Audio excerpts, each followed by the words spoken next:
Bismillahi awwaluhu wa akhiru. We are discussing the Great War, and we want to present primarily to our Pakistani audience because we're here in Lahore, ancient Lahore, and this is the first time we are recording videos in Lahore, perhaps for 20 years.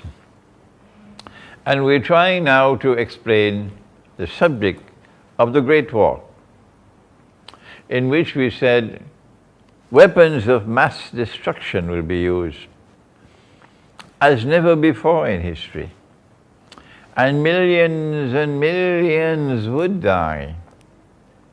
That's the tip of the iceberg. There's much more to it than that. In the Quran, Allah speaks in Surah Al-Isra, and He says, بعد أعوذ بالله من الشيطان الرجيم. I'm quoting the Quran for the first time. وَإِن مِّن قَرْيَةٍ إِلَّا نَحْنُ مُهْلِكُوهَا قَبْلَ يَوْمِ الْقِيَامَةِ قبل يوم القيامة. Did you hear that? قبل يوم القيامة أو معذبوها عذابا شديدا كان ذلك في الكتاب مسطورا. And there will not be a single town or city which will escape. The Quran is speaking about a great destruction of every town and every city. And it says, Allah will destroy them before Qiyamah. This is not an event which occurs at Qiyamah, the end of the world. This is an event which will occur before the end of the world.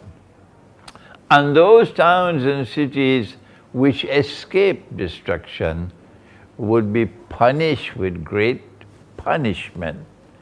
No food.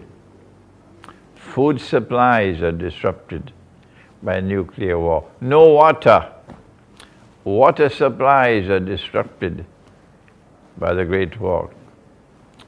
No energy. The electricity grid is no longer working.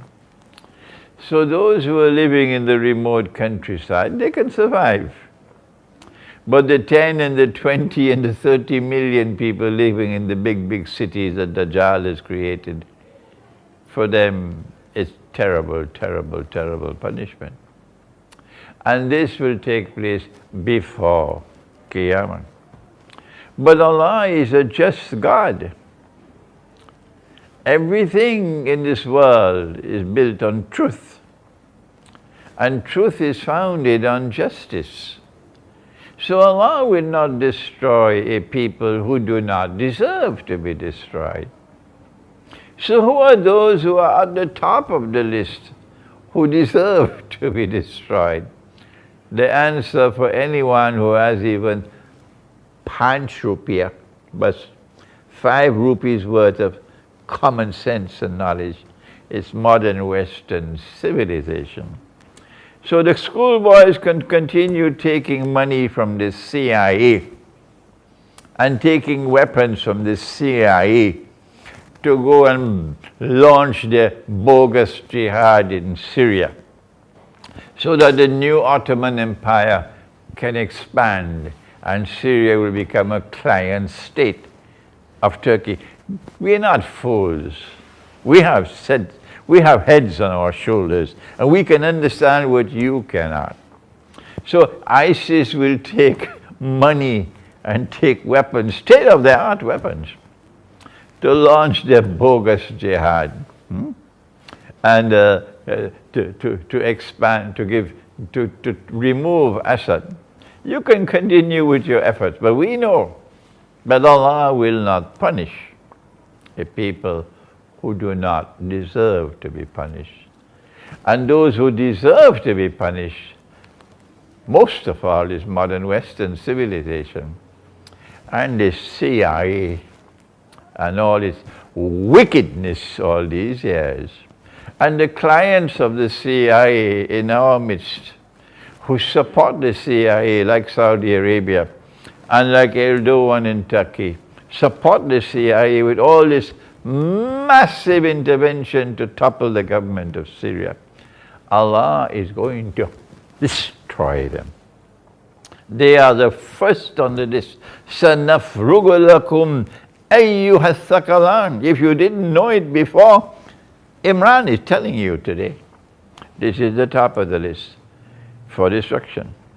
But those who have not, they have not been oppressors. They have been the oppressed.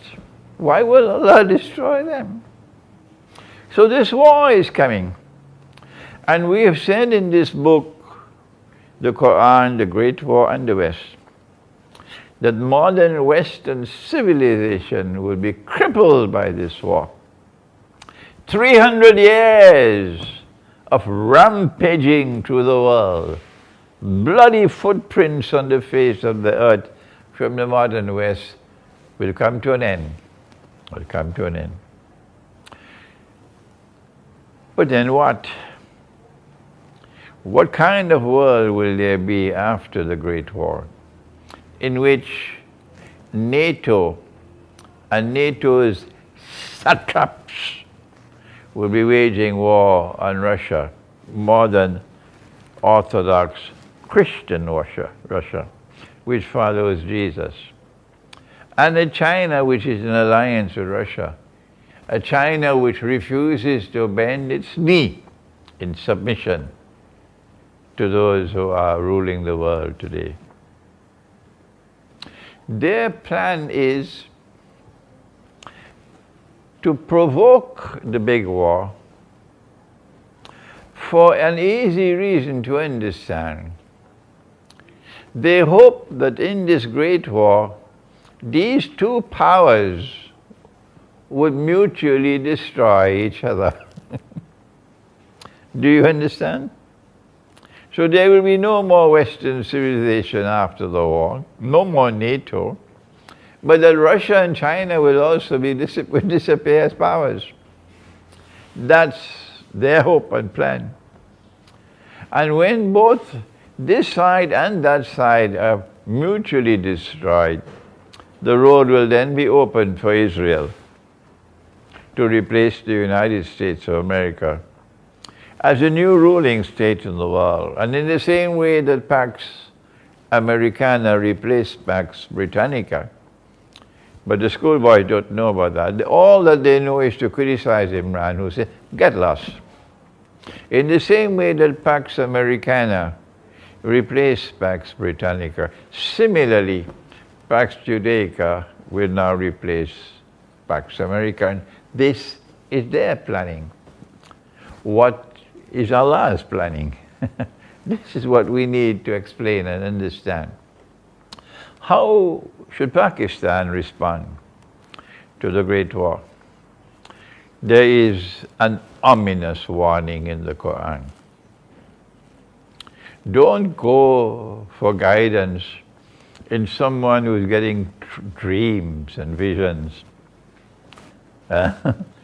Don't go to the political analysis from the universities.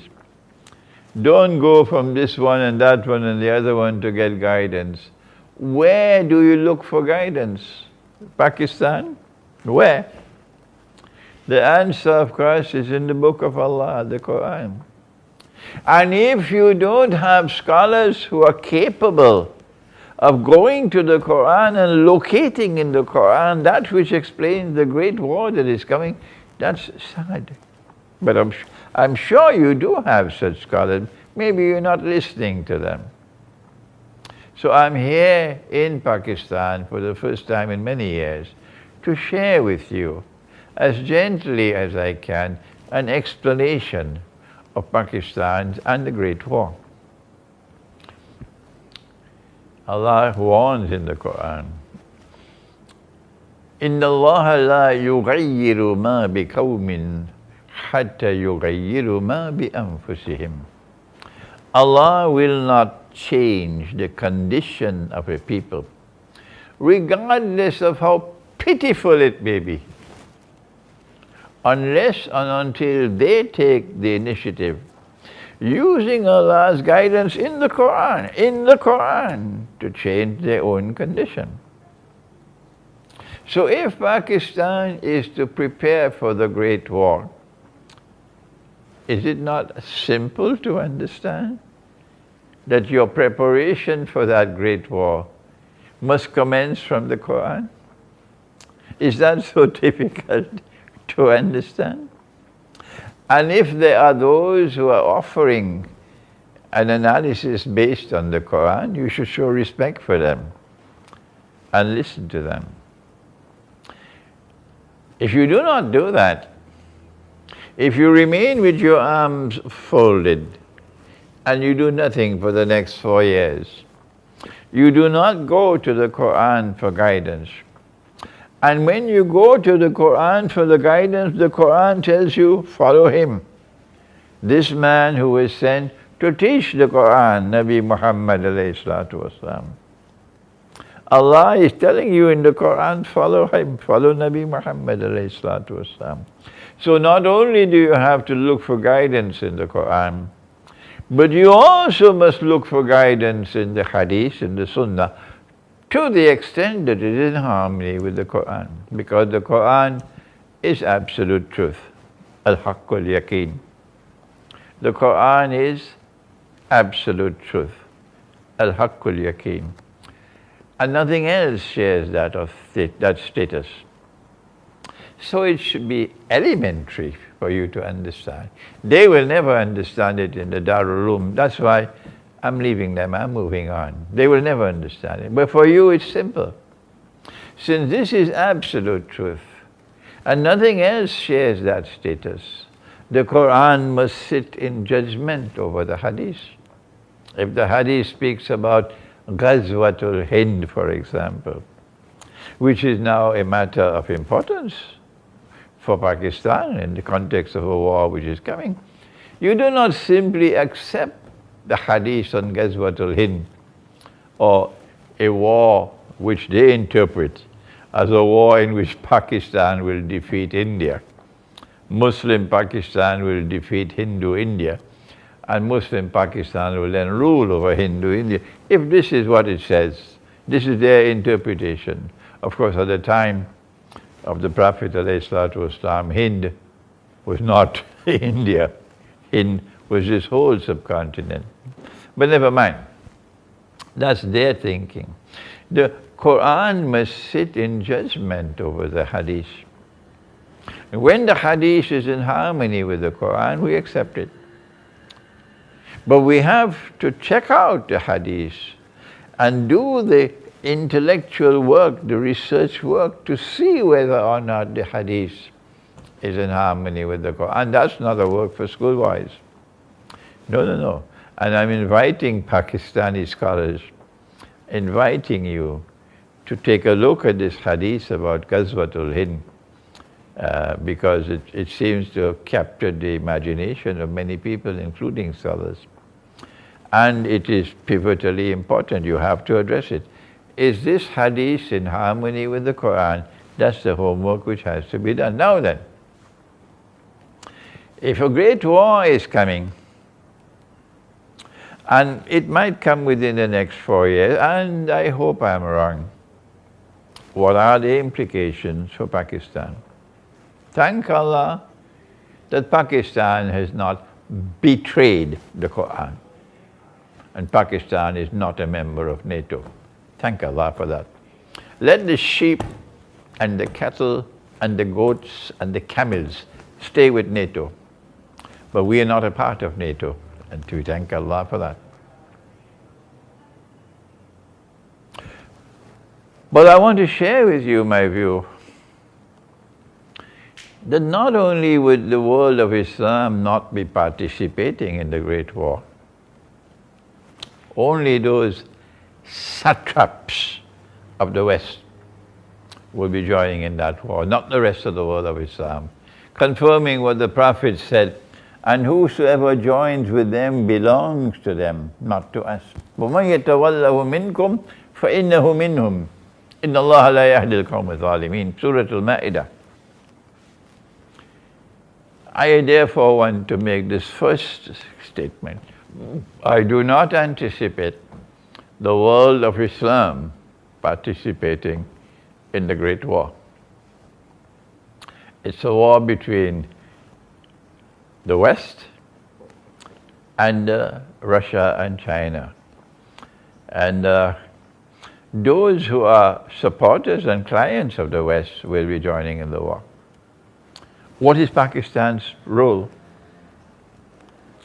I am in Pakistan because I don't see the last shower of rain, scholarly rain, coming from Turkey, which is comfortably in NATO, and nobody is making an effort. Nobody is making an effort to condemn it. I don't see the last shower of rain coming from the Arab world, where the oppression is intense. No people are suffering more than our Arab brothers. Their governments are oppressing them. You have a beard, you're in trouble. Yes. The governments in the Arab world have become Fir'auns. And in Egypt, our people are suffering and groaning. Around the Arab world is happening. Perhaps there might be less oppression in Algeria. But oh yes, the people of Yemen are suffering. Oh yes, they've been suffering for 7 years now. And despite that, there are sheep and cattle and goats and camels who have respect for Saudi Arabia. The people of Syria have suffered immensely because of this bogus jihad. And yet they come to snipe at me. This bogus jihad.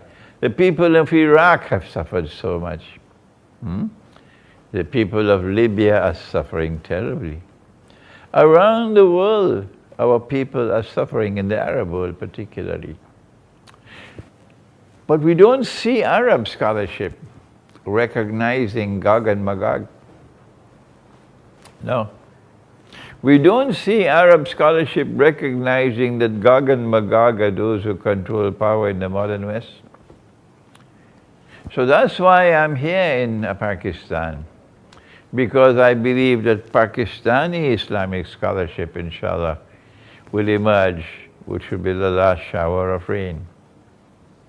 And it will be therefore capable of explaining what would be the implications for Pakistan in the Great War. A great war in which Pakistan will not be intervening in the war on either side.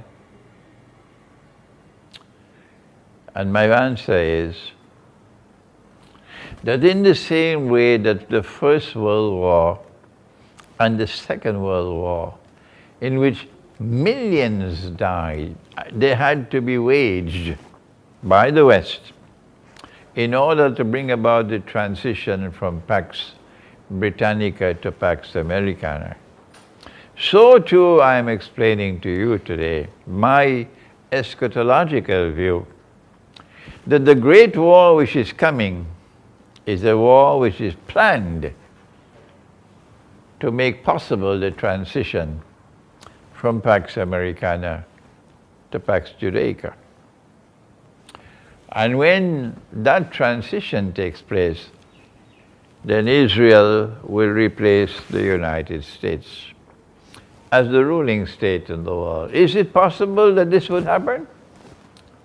Is it possible that Israel can replace the United States of America as the next ruling state in the world? Let's use money to check it out. Answer: they've already taken gold and silver out of the market, and they replaced it with bogus and fraudulent and utterly haram paper money. How many years ago? 100 years ago. And they moved from paper money to electronic money, to cryptocurrency, to bitcoins, to digital money, to the petrodollar. And they're now poised to bring one currency to mankind. And we say these cryptocurrencies are there to give a soft landing to that monetary system. And the one currency for all of mankind is around the corner. And who will control it? Israel. Do I need to continue to provide the evidence that they're well on the way to Pax Judaica? And I'm not just dreaming that this is solid analysis.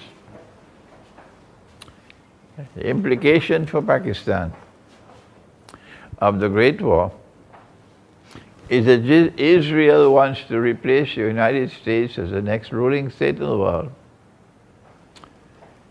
And when that happens, Pakistan is enemy number one in the world for Israel. How should Pakistan respond? In our next video, inshallah, we'll attempt that analysis. Thank you. Wassalamu alaikum wa rahmatullahi wa barakatuh.